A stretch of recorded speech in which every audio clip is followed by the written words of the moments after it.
hope everyone enjoyed the holiday. And this year we're usually between the Thanksgiving holiday and the celebration of the Buddha's awakening, there's a week in between to digest. and then we go into the celebration of the Buddha's awakening, which in this tradition we call Rohatsu, and is celebrated with a meditation retreat that goes for a week. And that's what I mean by a little time to digest before you go into the long-term meditation. But we do not have such a luxury this year. We're headed right into that retreat this evening, and that will go until the assembly next week on Sunday. And before I get into talking a little bit about Rohatsu and about the Buddha's awakening, I do just want to invite people to come and take part in the meditation. The people who are going to sit the full meditation retreat signed up quite a while ago. Well, some not so quite a while ago, and that's set. But throughout the week, in the early morning meditation and evening meditation is open for anybody who would like to come. So in the morning, the gates open 4:30, 4:45, and then there's a period of meditation that starts at 5 o'clock and another that starts at 6 o'clock.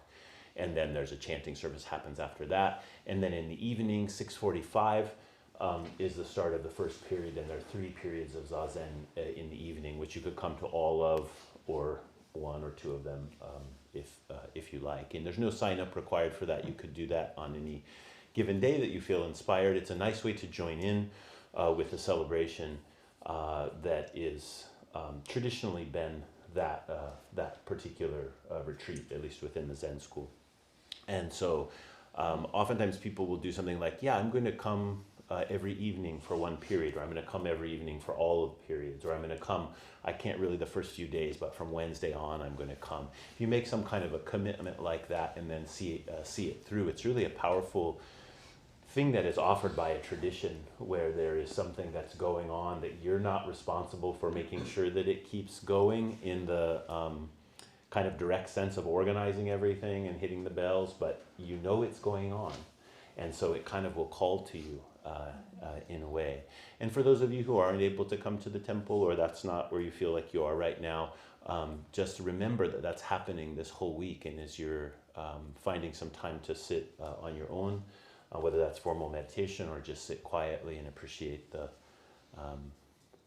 season, then that is a good time to remember that this is really the central, we could say, kind of holy week of our particular tradition. I oftentimes think of this week as the new year. So every year we come up to this first day of Rohatsu, and then if you're practicing the whole retreat, you sort of slip into a no time zone where everything kind of collapses in the way that you would normally keep track of time or things you need to do, effort, responsibility. All of those things can tend to collapse in this retreat if you're lucky. And so when you come out the other side, it's like a new year. And so I oftentimes am thinking about this particular retreat in that way. So Rohatsu, the Buddha Shakyamuni's awakening, which set the wheel of the Dharma, the Buddha Dharma, rolling in our world, I year to year experience as a great challenge. If I'm honest, somewhere around mid-November, I'm like, not again. Not again.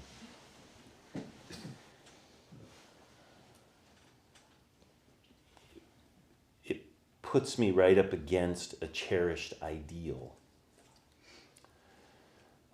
And that's one of its importances. That word. One of the reasons it's important is the fact of the Buddha's awakening. And within the Buddhist tradition, we simply take that as a fact.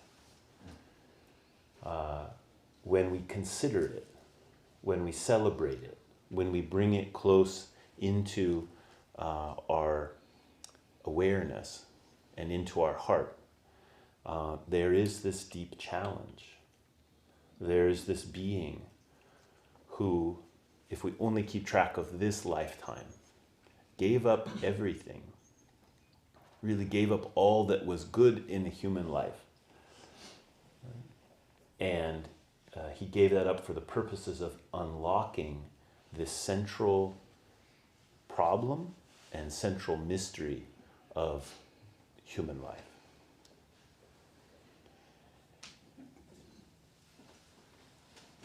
The extent of his commitment to waking up and solving the problem of suffering for all beings is what I'm referring to as a cherished ideal.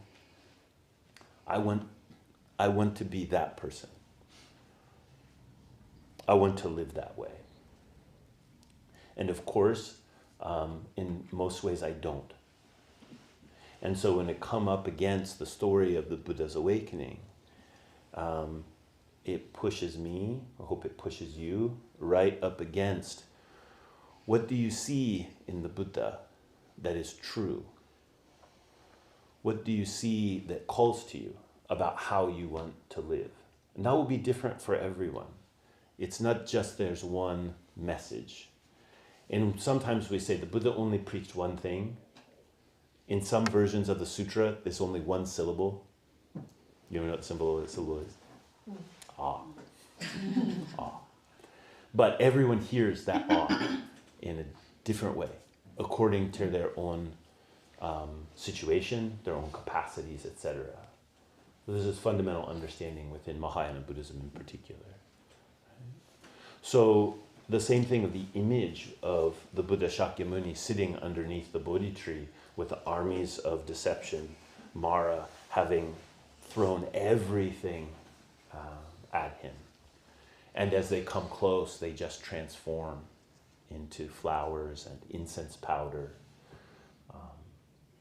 fragrant water, all manner of things. That image, what about it is true for you? Why does it speak to you in some way? In what way does it call to you? If you listen to that, the Buddha's awakening becomes a kind of challenge. How have you actualized that? What is the actuality of life? What is intention? What is the effort to live in that way? This becomes really important part of coming year after year back to the Buddha's awakening. And I would say within the tradition of Zen Buddhism in particular, this side is really emphasized. And that's why we sit a retreat. Our retreats here are strict enough, but they're not so strict by traditional standards. Traditional standards, you don't sleep for the whole week. That's pretty strict. We have this thing called the incense board you can put under your chin like this, and then it kind of will hold you up. So you can sleep kind of, but you're staying upright. And this was all in the emulation of the Buddha sitting underneath the Bodhi tree. So in the story of the Buddha's awakening, after this long journey, when he finally arrives at the seat of awakening that's there underneath the Bodhi tree, he takes his seat and then he doesn't move for 7 days. He's just in meditation the whole time. So for thousands of years, people have emulated that. You know, sometimes you could say emulated that in the hopes of awakening in the way that the Buddha did. Some people will have that kind of inspiration. I think it's relatively thin, that inspiration, that way of thinking about it. There's something more profound than just, am I going to awaken as the Buddha did? It's like a dedication to what the Buddha woke up to. Whether I awaken to it or not, I will actualize it. You see how that's a little different? I'm not just sitting there trying to bust open my skull or bust open my whatever's crusted up here, but I'm trying to actualize something that I trust even though I don't know what it is. So that kind of effort, that kind of throwing ourselves in is what is really traditionally celebrated for some people. Actually, of all of the people who would belong to denominations of Zen Buddhism, it will be something like 1/10 of 1% of the people or less who will do that. that kind of retreat. But it doesn't mean that it's not significant for everybody in their encounter with the Buddha, which, I'll remind, what I'm saying is your encounter with the Buddha has a lot to do with what do you cherish? What do you cherish in the image of the Buddha? What do you cherish in the story of awakening? What do you cherish in the stories of the ancestors? What do you see in the people that you respect? That you say, I'd like to be more like that. I'd like to see the world more in that way. That's the kind of thing that we're brought to. But there's another kind of question or another avenue of inquiry which we can do, which is sometimes easy to forget about. While we come face to face with this very clear image of our ideal and all these questions of what effort am I making, what's my intention, how have I actualized this in my life come up, we also need to look at the nature of that ideal. And I was saying that we have this intuition, or we have a certain kind of faith. There's something that's calling to us, and we trust it, even though we don't understand it completely. We have a sense, but that thing we have a sense of is actually ungraspable. And because it's ungraspable, we can't just identify what it is and then compare ourselves in relationship with it. That's a good thing. That's a really important thing. Think about how quick your mind is to just close down around what is right and wrong, what is good, what is bad, what is correct spiritual practice, what would I be like if I really just put my total effort into it, all this kind of voices that we have that are pretty, I don't know, not the person you want to hang out with, really. That voice, you know. But it takes over because it just has the idea that it knows what needs to be done. And so it just speaks that way. And this other part where we question, what is that image? What is that ungraspable thing? How do I rely on that? If I'm going to enter into a week of meditation or even a moment of meditation, in what way do I enter it? Do I simply try to forge myself, bang myself into the shape of that ideal, not really understanding why the ideal speaks to me? Or do I look more deeply at what is calling to me? That's a real power that's more subtle. The ungraspable truth of awakening or the awakened ones. That's what this celebration of the Buddha's awakening is about. Now, one thing that is just completely true about the Buddha's awakening is that everything is involved. Everyone is involved. And we hear this in the proclamation that the Buddha makes upon seeing the morning star. So he sits for a week underneath the Bodhi tree. There's all kinds of poetic language. They say there's nests in his hair and all these kinds of things, just not moving at all for a whole week. And then the morning star on the seventh day, as he sees it, it's like it shoots through his being and everything is laid bare. And he says, I, the great earth, and all living beings, at the same time, completely attain to the way. Attaining to the way is another way of saying are completely awakened. So sometimes it's translated that way. I, the great earth, and all living beings, at the same time, completely attain to the way. So right there in his awakening, he's exclaiming your involvement. Right? Everyone is involved. Everything is involved. That's what the Buddha tells us upon his awakening. That this isn't my awakening. That this is an awakening which is beyond the grasp of any being.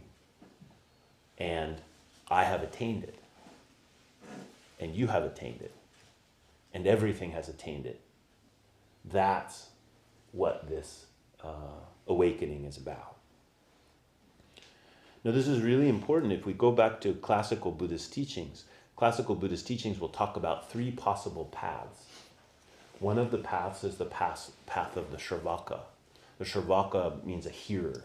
So this refers to the people who were following the Buddha Shakyamuni after his awakening in the first period of his teaching, where he was teaching them how to live in the way that he lived as a renunciate.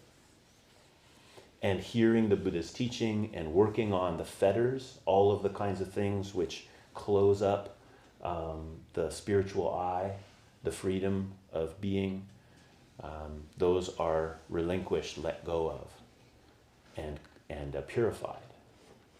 And when that happens, then a person, it's a very rare person, but a person becomes something called an arhat, a worthy one. An arhat is a being that will no longer have rebirth within the cycle of samsara, the cycle of birth and death. They've put an end to the suffering of being. They're no longer trapped in a limited form. That's the ideal of the arhat. Another path is called the path of the Pratyeka Buddhas. So these are Buddhas. The arhats aren't Buddhas. They solved the problem, we could say, but they're not totally awakened with all other beings. Now, a Pratyeka Buddha is totally awake. They have an equal insight as a Buddha or an arhat, but they don't do it through receiving any teachings from anyone. They have their own personal insight into the cycle of suffering, and they unlock it. And because they do it in a solitary way, that's what Pratyeka means, solitary Buddha. Because they do it in a solitary way, they don't have the capacity to teach others.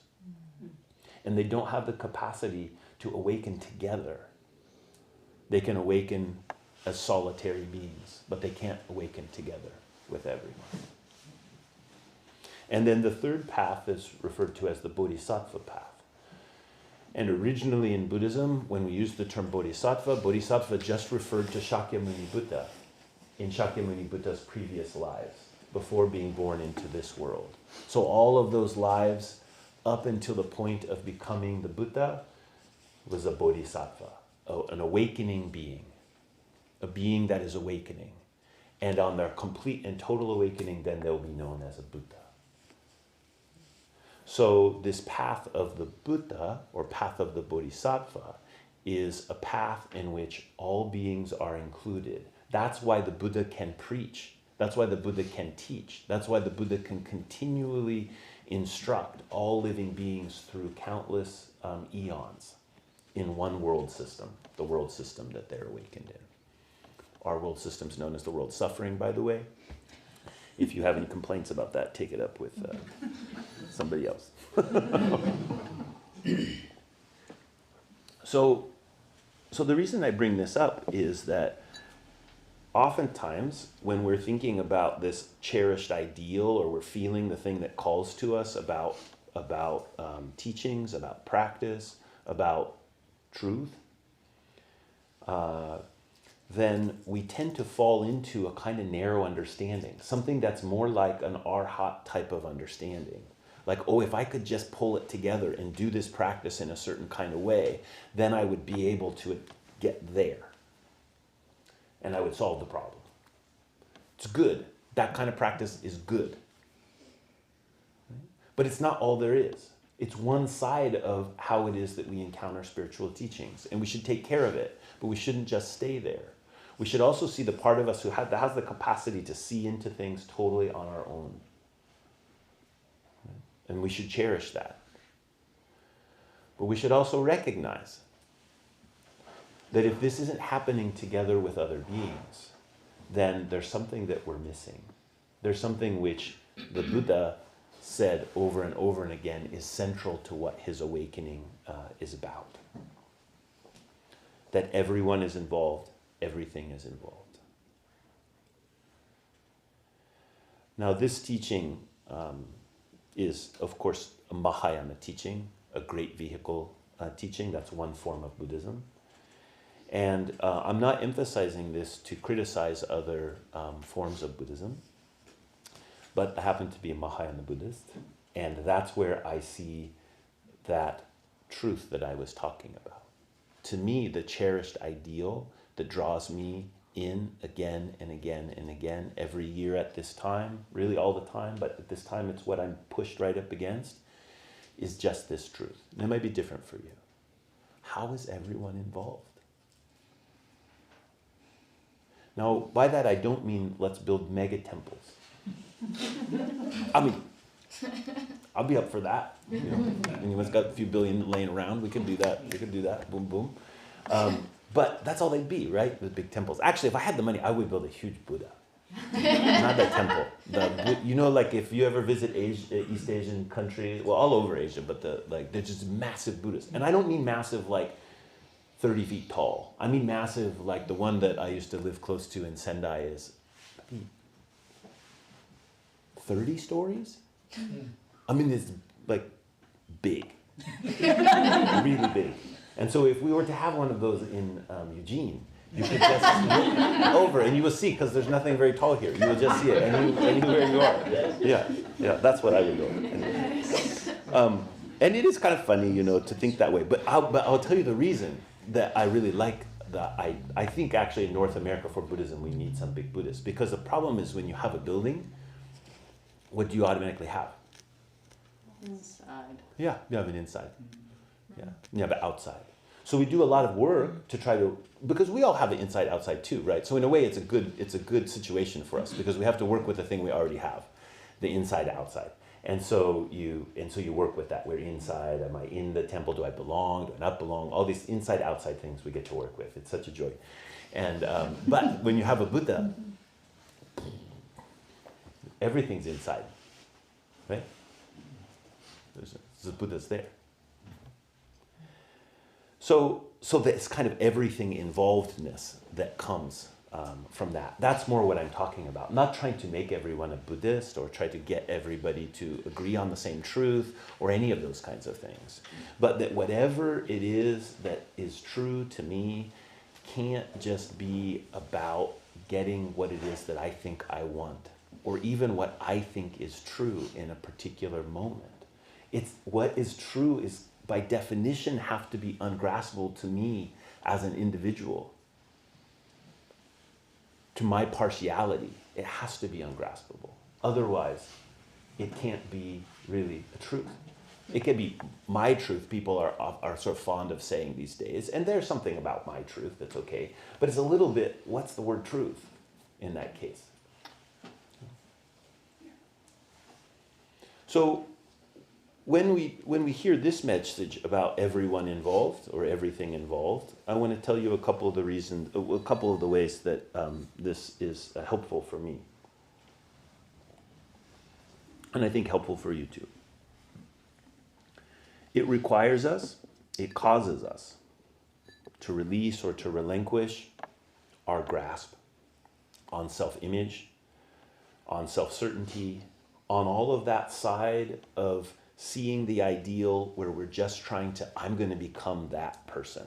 I'm going to force myself into that shape no matter what, which again, I've said has its merit, right? But is limited. And so when we see like, oh, actually, I don't get to be anything without everything else. Isn't that kind of cool and a bummer at the same time? It's like you don't get to be anything without everything else being involved in what you are. That's what it means to be. And so when we come across the reality of that, we have to operate in another way. I can't just grab the things that I want to bring them closer to me. I can't just be like, oh, well, I'm sitting retreat this whole week. 7 days, 9 periods a day, because that's what we real Buddhists do. I'm mocking that, but if you can't hear that voice inside your head, you're not listening close enough. Okay? Right. And whatever it is, whatever great thing that you do, that you sort of cling on to the image of what it is that you're doing, to become closer to that thing which you recognize as being true. It's really important that we can see that in ourself. And I'm a little soapboxy about this today. I apologize about that, but I just read something online yesterday that just pissed me off. Do you ever do that? It's one of the advantages and disadvantages of the internet. But it was by actually a kind of friend of mine. I haven't seen him in a long time, and a colleague, and he was, ranting and raving about how Zen centers aren't really teaching real Zen anymore because there's not enough days of sesshin in the week or in the year, and how it's all just turning into neoliberal system for making people feel better about an awful world.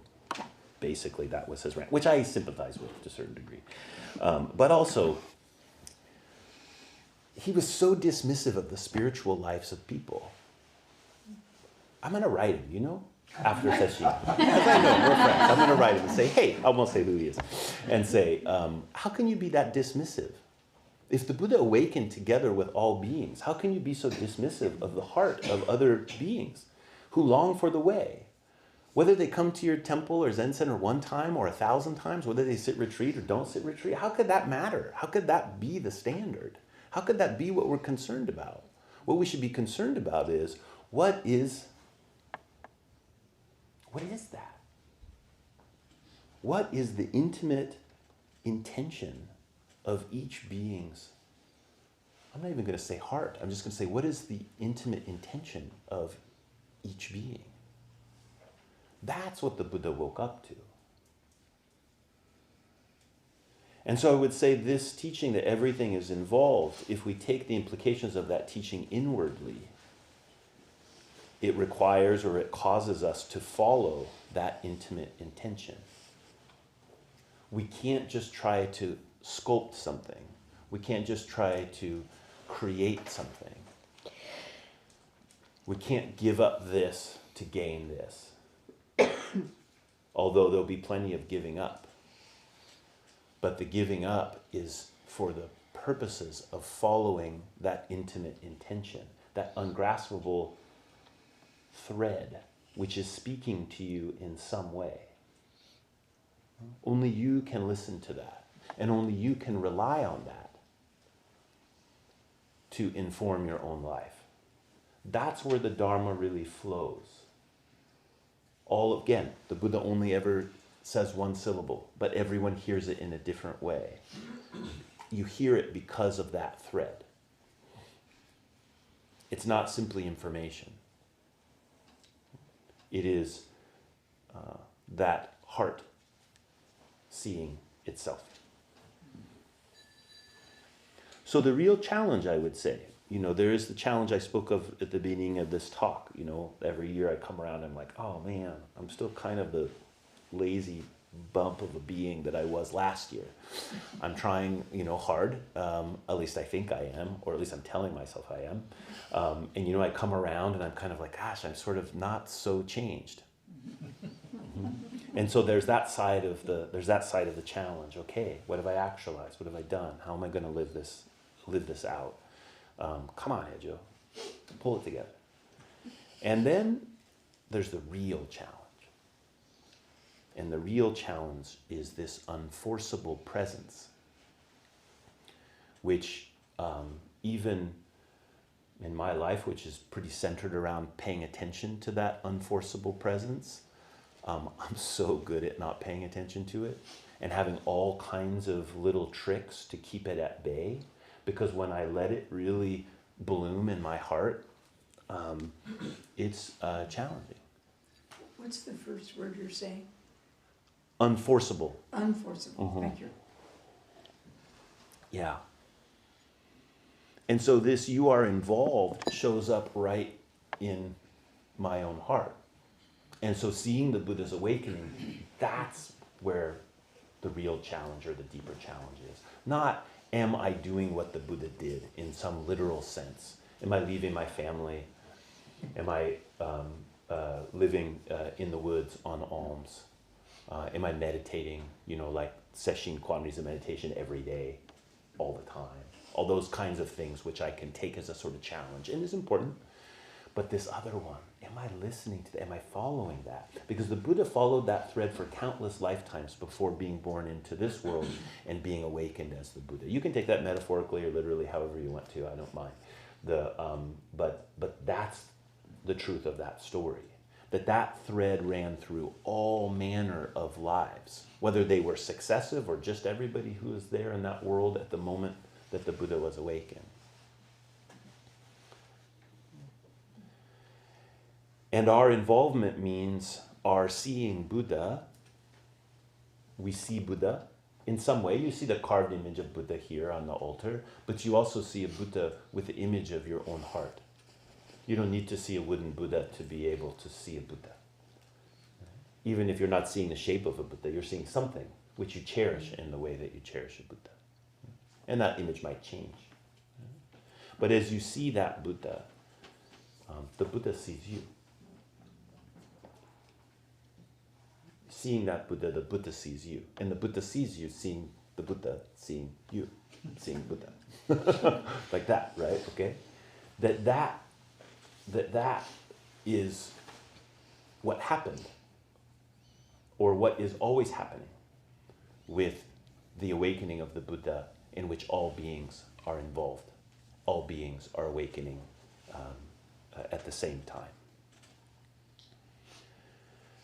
And so I guess the final thing I would say about that is the reason that I decided to talk about this morning was, usually I talk about the story, about the journey of the Buddha, and that's really good.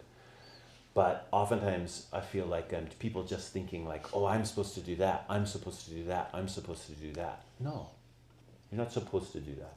What you're supposed to do is you're supposed to see the journey to the Bodhi Tree, the journey of practice under the Bodhi Tree is all the practice of the Buddha. Every moment in that life of the Buddha is the same practice of everyone awakening. And that's true in our lives as well. So whether that's, sitting in meditation retreat, or whether that's taking care of your family or other responsibilities during this week, they all have exactly the same quality if we appreciate them in that way. And that's the reason I sit retreat. Not to be like, I kind of figured out I'm not likely to beat myself into the shape that I thought I wanted to be, right? So I have to have another inspiration. And the inspiration is to live out that totality of the awakening, which includes my lumpy, little bit lazy self.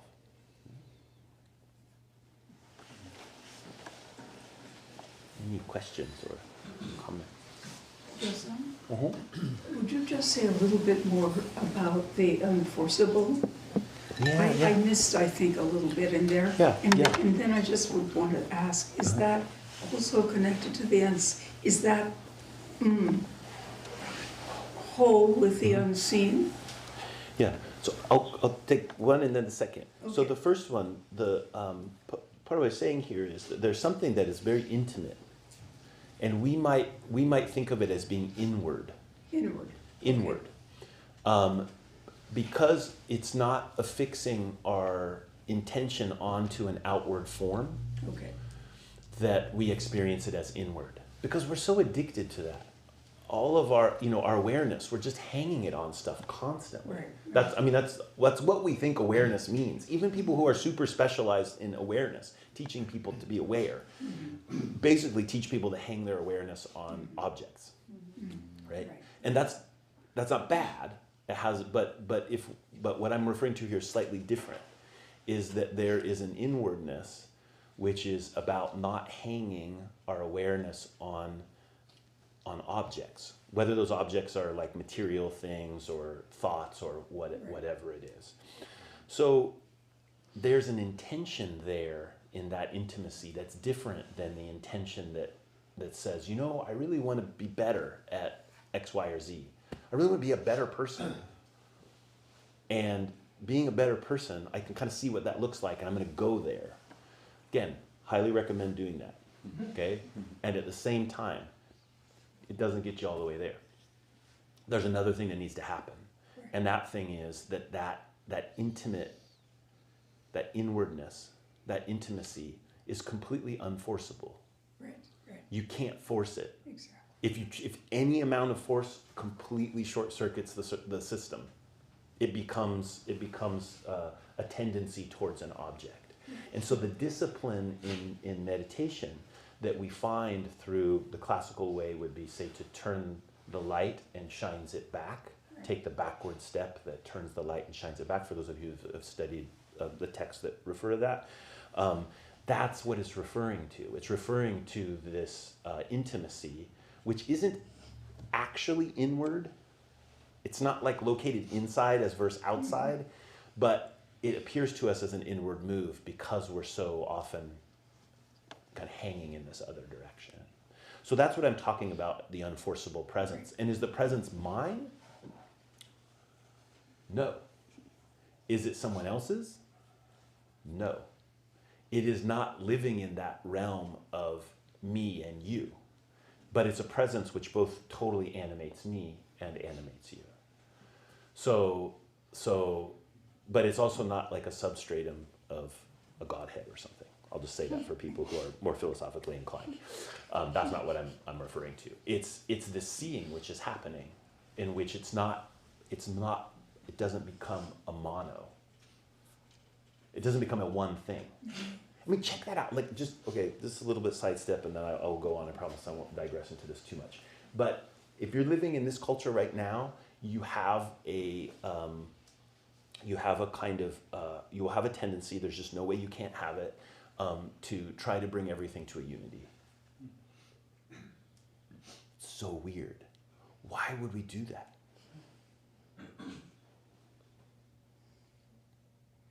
I don't have an answer. I'm just saying it's a good thing to think about. What is our compulsion to try to bring everything to a unity? What does that mean? So for example, if I talk about, just now, I was saying there's this presence. It's an unforceable presence. It's not mine. It's not yours. Right? Then where almost automatically we will drop to collectively in thinking about that is, oh, there's some presence which underlies you and me, which is the single true presence. That's just kind of a pattern of thinking that is very, very strong. But it's also equally possible that it not being mine and not being yours doesn't mean it's someone else's, or doesn't mean it's anything else's. It means that it is completely free as you and completely free as me, although I don't own it and you don't own it. That's also possible. It can be multiple.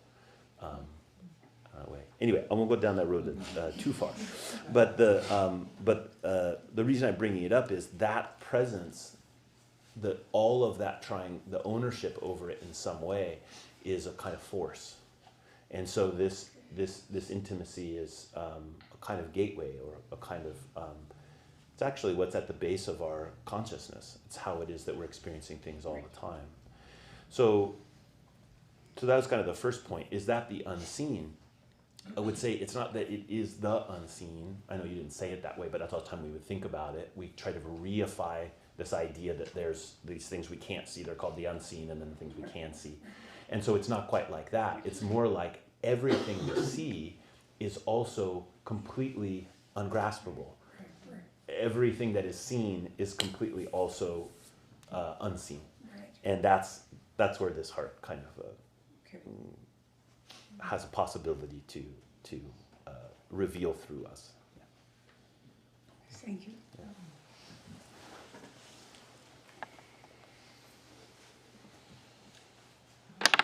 Uh-huh. On that note, I feel like I always ask the same question. You know, it's ungraspable, Yeah. and then and yet we live in the world with each other. Yeah. And there's all of the ways that we grasp and push away. Yeah. And then I start trying to think about, like, what you were saying about the ways that I identify even as a victim, where then it pushes me away, and then is also a way of making myself think I'm better because I'm not like that or whatever, I don't do that thing or whatever. Or which is its own way of grasping and pushing away. And I know you've talked about those being the same. Yeah. And then I kind of get into the weeds right? And then I feel like, okay, I want to be present with them, not push away these things that I do, but also I could get lost in those weeds. And trying to find like that razor's hair's edge is always something I'm grappling with, right? Like not to go too far, but also not to just retreat into that nice space of detachment. So can you talk a little bit about that? Well, I think you did a pretty good job. I mean, what you're describing there that's practice. And so when you're I'm giving a talk like this or something, and sometimes it might be clear, sometimes it might be clear, but in a way, what I can present to you is theory, or if I'm a little bit more on my game, what I can present maybe is insight, a way to see things, or a way I've seen things.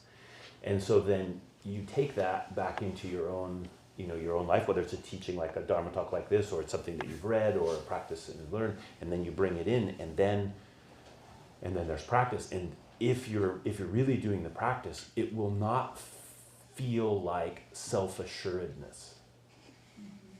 That doesn't mean you won't feel confidence, especially as you practice more. There's an emerging Dharma confidence that happens, and that's really good.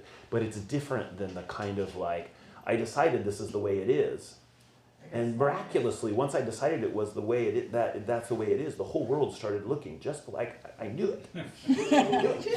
Right? And we didn't really realize I put on these these particular glasses. So a lot of what practice is about is saying, oh, I know I'm wearing all these different layers of how it is that I see things, and all of them may have their own appropriate place in my life, but I don't want to just think I've seen it. I wanna look more closely, and to do that, I have to work with my own way of seeing. So that place where we're like, I don't want to just get detached, right? But I also don't want to be so reactive to the things that push my buttons. And so where is that middle ground?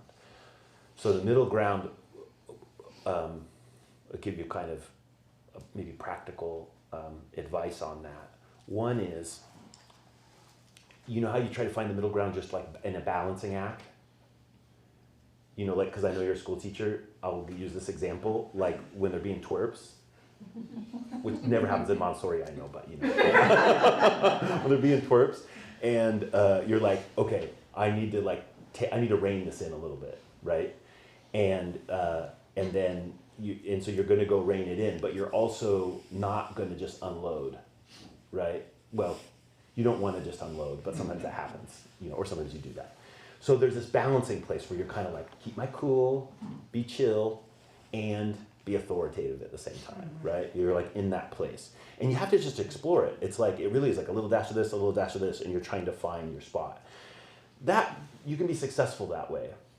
You can get through certain things that way. But what you're really doing while you're trying to take the dash of this and the dash of this is to find a different way that isn't based in, I'm the power figure in the situation in which I am going to make things look the way that I think they should look. And that's what we're going to call success, right? In a classroom situation, that's the ideal. If you can get to the place where you're like, it's not about what I have decided it's going to be and force it there. I actually want something way better than that, because I'm sort of boring compared to these 30 kids in my class or whatever, right? We want this other thing to come forward. That's exactly the same thing that's true in our own, within the microcosm of our own being. That as you're trying to find that balance between being like, don't be too reactive, just be chill, be chill. But I don't want to just detach from this is kind of messed up. I don't want to detach from that. What you're doing in that process is you're looking for another way. You're looking for this way in which the truth that's right inside of that pandemonium can come forth and start aligning things. Because left to my own devices of just aligning it, I'll align it according to the old pattern that I have, which is not necessarily bad, but usually is marked with some unskillful things. And so I'm looking for that other possibility. So the balancing act, is not bad. It's just do the balancing act for the purpose of finding this other thing. And then you do. And then there's just like aha moments, and you go, oh, I don't have to do that anymore. And then you start doing something else, and it keeps happening like that. endless. It feels endless. Oh yeah, thank God. I mean, so this will be the other thing about, so there's a very core teaching within Buddhism called the teaching of no self. And usually people identify that just like within space. Like there's no self, there's no, like I'm not like a concrete thing that's not hooked to other beings. Like I was saying earlier, the only reason I'm here is because you're here. Like I don't get to just be here by myself. There's no such thing as being here by yourself. You are here because all the things that support you and give life. And when that teaching is given, oftentimes it's really challenging for people. It's like scary. Yeah. It's a scary teaching. And but there's another side to it, which is like a celebratory side, which is that all beings get to come through right here. And me too. It's not just that it's not that I have to annihilate the self. It's that whatever I experience as a self is this all things coming through right here. And the reason I bring that up is because that's also true in time. When we take the bookends off of time and we say it sounds endless, we go, oh gosh, it's scary, right? When am I going to be healed? Is it an endless process of healing, or is there actual healing? Well, the good news is you don't have to wait for the healing. The healing's not later. The healing's right there in that everything coming through right here. And that goes on forever. And it's good that it goes on forever. It's not a problem that it goes on forever. That's what makes the healing right now possible and continually possible. It's just like a little shift in perspective and gratitude and that presence. Yeah, exactly. Buddha-san. Mm-hmm. So there was Buddha sitting there, Mm-hmm. and there was Mara coming at Buddha. Yeah. And so was that going on in Buddha's mind, or how did Buddha have his eyes open? Was there any movement made? Was it all just like this? What was that? Yeah. So I can't say what it was, but I have some thoughts about it. And one of my thoughts is that the really most important things, they appear they appear in such a way that they are not bound by space or time. So what I mean by that is this story of the Buddha's awakening in the armies of Mara, and that total stillness and illumination, and the tree with the roots that go down into the ground beyond what can be seen and up into the sky and spread out, that whole beautiful same timeness. I'm not even going to say instant, because that's too long. It's all happening at the same time. So the Buddha says, right? I, the great earth, all beings, awaken at the same time. That same time is not located in the past. It's located, it is. It's not bound in time. And it's not bound in space means, of course it happened in the Buddha's mind. But the Buddha's mind has no edge. The Buddha's mind is what we see right now. It's as real as anything we experience. You know, getting on your bicycle and riding home. It's as real as that. But that's also in the Buddha's mind. So when we encounter this kind of story, it should mess with us a little bit. You know, like, wow, was that really true? Do I believe that? Do I believe that thing actually existed? You know, all those kind of like, things you might go argue with Richard Dawkins about or something. There's no scientific proof, and so it didn't happen. It's just a metaphor, da-da-da-da-da-da. Like all those kind of arguments are good, but I think the reason that they're really good is because they can till up our mind, so that we can start saying, oh, it doesn't have to be one or the other. It can be a story. It can be the truth. Those are not in opposition to each other. So. That's my reflections on it this morning. Oh, just one? Mm-hmm. Where does this cherished ideal come from? And how, there are just so many things in this world that kind of like present us ideals in different ways. Like, how do we know if these ideals belong to us, or do they belong to an image from the outside world? Well, I guess I would challenge that they're not those. That separation is even a little bit. It's helpful sometimes to have that separation, but really our consciousness isn't working on that level of separation. So all things are neither located inside or outside. They are a kind of mirroring of inside and outside. So the same thing when we talk about our cherished ideal, where did it come from? It's not necessary for us to find the one which I made up all on my own. Right? That's not the point. But we also don't want to just like, well, I need a cherished ideal. That one looks pretty good, so maybe I'll just cherish that one for a while. That doesn't work. That doesn't work either. It's like putting it all outside or trying to put it all inside. That actually where that cherished ideal, I mean, those are just words I'm using here. But this kind of my deep motivation, maybe that'd be another way to talk about it. My deep motivation for walking a spiritual path. That one is both totally your own and not your own. In classical Buddhism, we would say that awakened in you when you saw a Buddha and the Buddha saw you. But you can't remember that. It's likely in a classical Buddhist view, we would say that's likely that happened in some lifetime, thousands or millions of lifetimes ago.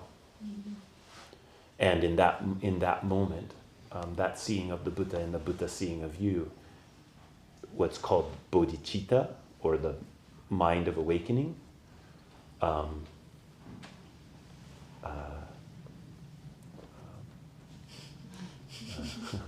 is a flame. It burned. And in that burning, that lamp has been in every one of your lives. And again, you can think about that in a literal sense or metaphorical sense. I think it really, any way is fine. And that our job then in practice is not to try to create that deep inspiration. It's to uncover it. And in our uncovering of it, then we find, and it takes what appears to me conventionally as the outside world to be able to uncover it. I need to see images.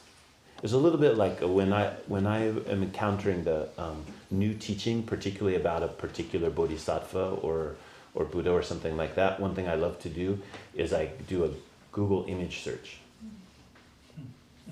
and you just go try this out. Like just pick someone that you dig, Avalokitesvara Bodhisattva, boom, and there's all these images, and as you go through, one's gonna go, it's gonna grab you.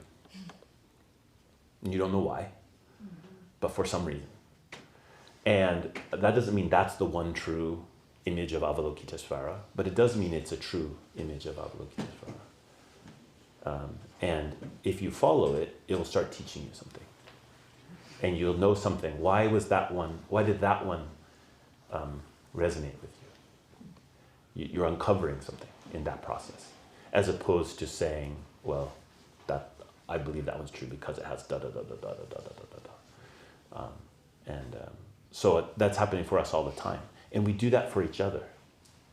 You know, when you see somebody act with extraordinary kindness or a kind of clarity, and you go, whoa. And you just feel it, right? And then that tells you something about what do you really cherish. And the more sensitive we are to that, and the more that we don't try to force it, but we allow the inspiration to tell us about that thread that's running through my life, then more of our own